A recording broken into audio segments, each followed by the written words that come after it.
Coba lihat tumbukan gulungan seperti tali melingkar itu. Itu bukan gulungan tali ya. Jika perhatikan dengan seksama, benda yang melingkar hingga menggunung itu adalah ratusan tubuh ular yang sedang dikeringkan, teman.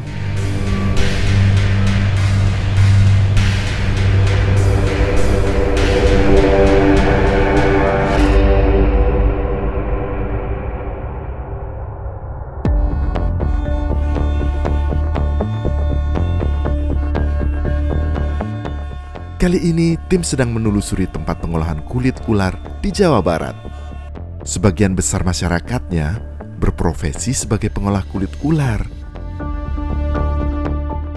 Setelah tim melakukan pencarian, akhirnya menemukan salah satu pabrik pengolahan kulit ularnya. Di tempat ini, tim menemukan ada ratusan ular yang sedang diolah. Kebanyakan kulitnya berasal dari jenis ular lanang sapi, ular kadut, kobra, ular cincin emas, dan sanca. Semoga saja tidak ada jenis ular yang dilindungi ya.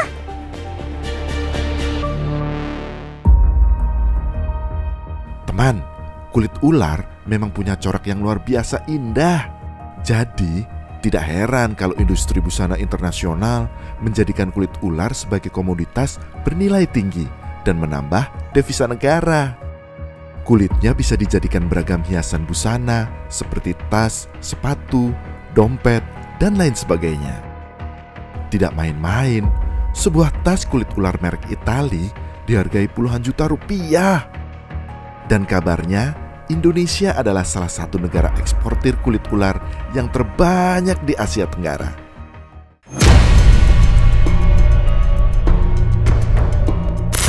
Tingginya permintaan akan kulit ular bisa mengancam jenis reptil ini. Apalagi kalau pemanfaatannya di alam terlalu berlebihan. Nah, makanya hutan punya kekhawatiran nih. Hukum di Indonesia dan internasional sebenarnya tidak melarang perdagangan kulit ular seperti ini. Hanya saja jumlah kuota ular yang boleh diekspor ke luar negeri diatur oleh negara. Ada batasan maksimal yang diperbolehkan. Tapi, meskipun ularnya bukan jenis yang dilindungi, tetap saja diperlukan izin penangkapan atau perburuan, pengangkutan, hingga penjualan untuk para pelaku usahanya. Alias, tidak boleh kalau sembarangan. Ular yang dipanen sebaiknya juga ular hasil ternakan atau penangkaran, bukan malah seluruhnya tangkapan alam. Dengan sistem ternakan, kelestarian jenis ularnya akan terjaga. Pertumbuhan ukuran ular cenderung lambat dan biaya pakannya mahal.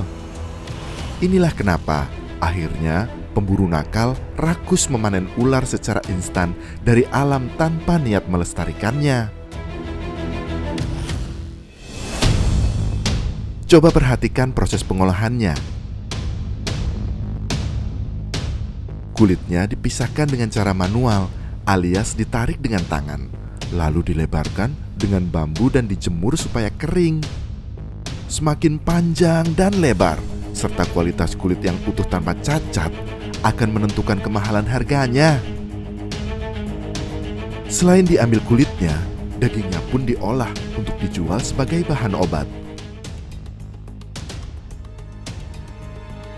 Teman, tim pun sempat menemui beberapa pemburu ular. Saya yang nyarinya ular hitam, ular kadut, ular pucuk, apa aja. Ular namanya piton tuh, sanca kata orang Jawa. Emang kulit ularnya dihargai berapa, Paman? Kalau piton meteran, itu juga sama, malah hampir gak laku sekarang. Dulu semeter sampai 150. Teman, untuk sebuah tas kulit ular ukuran kecil bisa dibanderol dengan harga jutaan rupiah, berbanding terbalik dengan harga ular hidup yang dihargai puluhan ribu saja. Para pemburu ular ini juga menggantungkan hidupnya dengan usaha ini. Risiko pulang tanpa hasil karena semakin sulitnya mencari ular, hingga risiko keselamatan diri tergigit ular berbisa, hanya mereka sendiri yang menanggung. Menurut para pemburu, ular yang didapatnya adalah hama untuk tambak dan sawah mereka, teman. Sayangnya, edukasi tentang rantai makanan dan peran si ular untuk ekosistem belum sepenuhnya dipahami.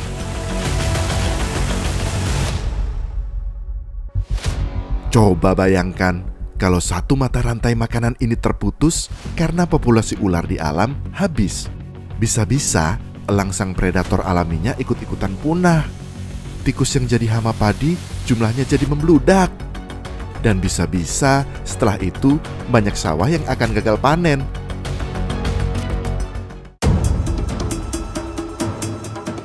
Teman, sebenarnya beberapa jenis ular itu sangat berbahaya.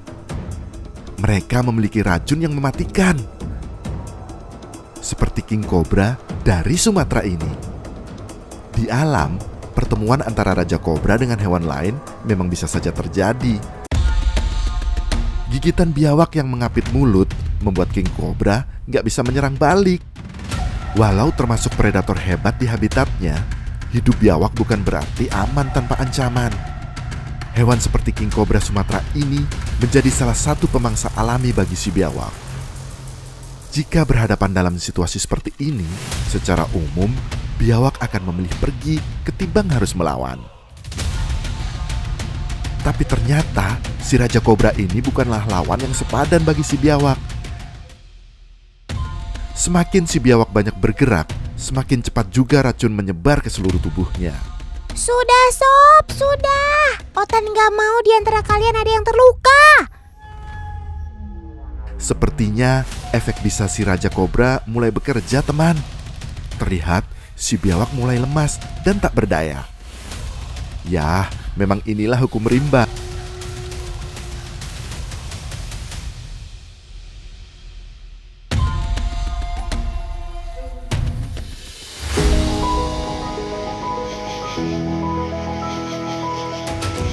Sebenarnya tidak semua ular berbahaya, tapi ada juga ular yang bisa menjadi pet atau peliharaan.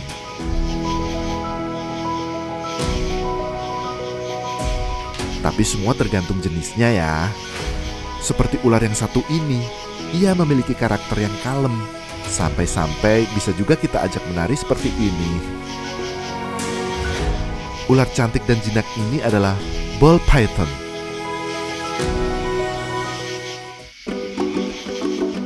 Ball python atau sanca bola adalah salah satu ular yang tidak berbisa asal Afrika. Spesies ini merupakan spesies sanca terkecil. Karena python jenis ini sangat jinak, gak heran kalau akhirnya banyak orang yang menjadikannya sebagai hewan peliharaan. Selain bisa diajak menari, ball python juga bisa dijadikan hiasan seperti hidangan kue. Kreatif banget ya. Ukuran ball python ini sangat beragam, mulai dari baby sampai yang panjangnya 1 meter lebih juga ada. Tapi yang membuatnya sangat spesial adalah morph atau variasi genetik seperti warna, pola, dan motifnya. Dan ball python adalah ular dengan jumlah morph terbanyak di dunia, yaitu memiliki lebih dari 1000 morph. Keren ya? Ibarat kertas putih, ular ini bisa dikawinkan dengan warna maupun corak yang beraneka ragam, sehingga bisa menghasilkan warna maupun corak baru. Morph ini jugalah yang membuat harga jual ball python menjadi tinggi. Bahkan ada yang mencapai ratusan juta.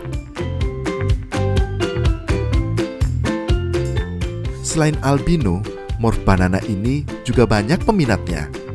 Lihat saja, kalau disatukan ke dalam keranjang buah, pasti nggak ada yang nyangka kalau itu ular. Karena warna dan motifnya mirip banget sama pisang. Ditambah kebiasaannya yang suka menggulung, membuat penyamarannya jadi makin sempurna.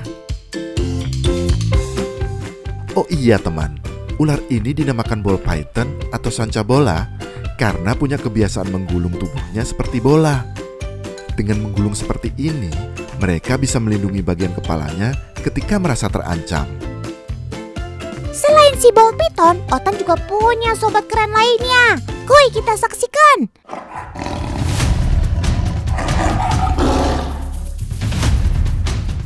Teman, Harimau benggala terkenal memiliki lompatan yang jauh, terutama ketika sedang mengejar mangsa.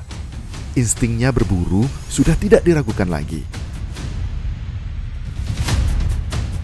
Kali ini, kita akan melakukan beberapa percobaan dengan si kucing besar ini.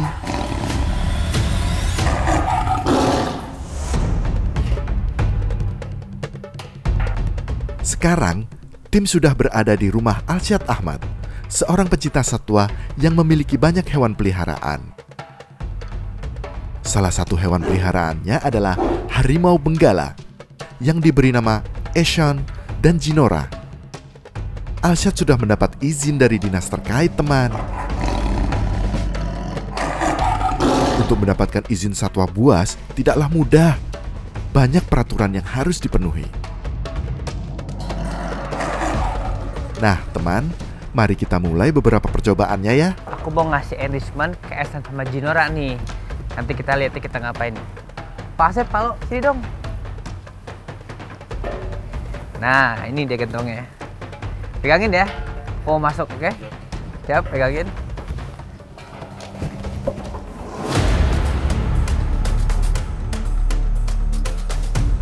Duh, Kak Alsyad yang masuk drum, tapi kok Otan yang deg-degan ya? Untuk keselamatan Alsyad, drum ini harus benar-benar terkunci rapat. Dan adegan ini tidak untuk ditiru ya, teman. Pintu Eshan Jinora udah mau dibuka. Sekarang aku ngerasain ada harimau di luar karena ada suara yang gerak-gerak. Nih, arrangement ini ngebuat Eshan dan Jinora tetap aktif, nggak akan bosan, nggak akan jenuh di kandangnya karena mereka tertarik dengan gerakan. Yuk kita coba nih, aku gerakin.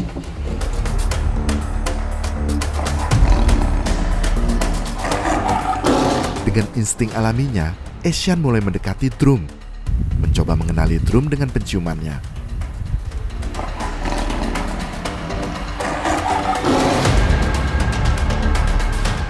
Emang dengan gerakan. Karena harimau itu biasanya menganggap gerakan itu sebagai mangsa dan dia berimajinasi sebagai predatornya yang memangsa mangsa itu. Waduh, kalau Otan yang di dalam sih sudah pasti pingsan nih. Teman, kurang lebih seperti itulah reaksi dari harimau ketika bertemu sesuatu yang baru. Dengan nalurinya, perlahan mereka akan mendekat dan mencoba mengenali apakah ini makanan atau ancaman.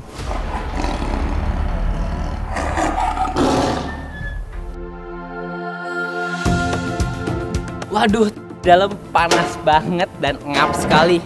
Tempatnya juga sempit tapi nggak apa-apa. Yang penting untuk Eshan dan Jinora, enrichment-nya maksimal. Seru banget. Selain pandai berburu dan berenang, harimau benggala juga ahli dalam memanjat. Coba perhatikan, teman. Jadi sekarang aku mau naruh daging di atas batang pohon ini agar Eshan Jinora memanjat untuk mengambil dagingnya. Mau lihat kan? Ayo kita lihat. Sepertinya Jinora sudah mulai mencium keberadaan dagingnya.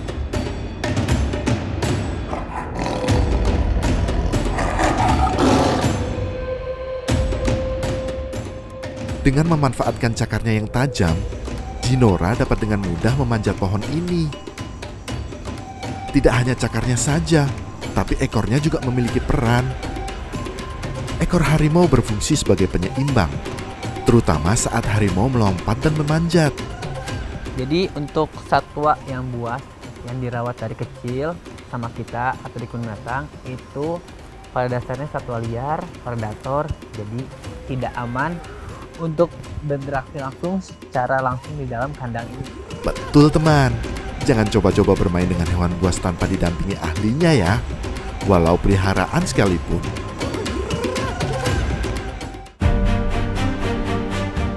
Selain piawai berenang, sobat belang ini juga sangat ahli dalam berburu di air.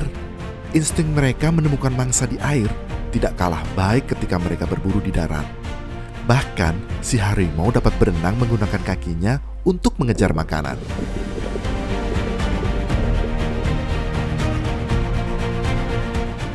Sekarang aku mau masukin daging ke dalam kelapa ini. Kira-kira buat apa ya? Tebak, ayo. Penasaran kan? Makanya jangan kemana-mana, ikutin terus nih. Tuh, lagi-lagi ini untuk si Eshan dan Jinora.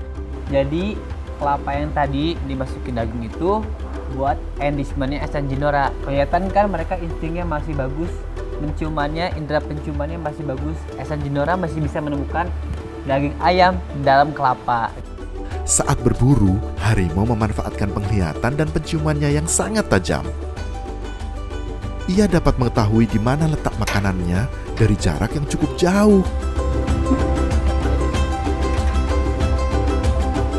Penciuman harimau yang tajam juga berguna untuk berkomunikasi ke sesama. Harimau akan meninggalkan tanda berupa urin dengan bau yang khas di wilayahnya. Teman, Alsyad akan menunjukkan salah satu adegan yang cukup menegangkan. Coba perhatikan ya. Sekarang aku mau ngasih makan Eshan dan Jinora di tengah-tengah kandang loh. Di tiger cage ini loh, seru banget lihat. Ayo kameramen mau ikut yuk. Ya udah ya, ini kameramen ini. Nah kalau gitu Mas Rizky aja yang ikut. Wah, ayo. jangan Mas. Nggak apa-apa Mas Rizky. Ayo. Bahaya nggak tapi Mas? Salah satu kru diajak Alsyad untuk masuk ke kandang besi untuk bisa merasakan sensasi di dalamnya. Mas Rizky harus ikut. Silakan tamu duluan. Makasih.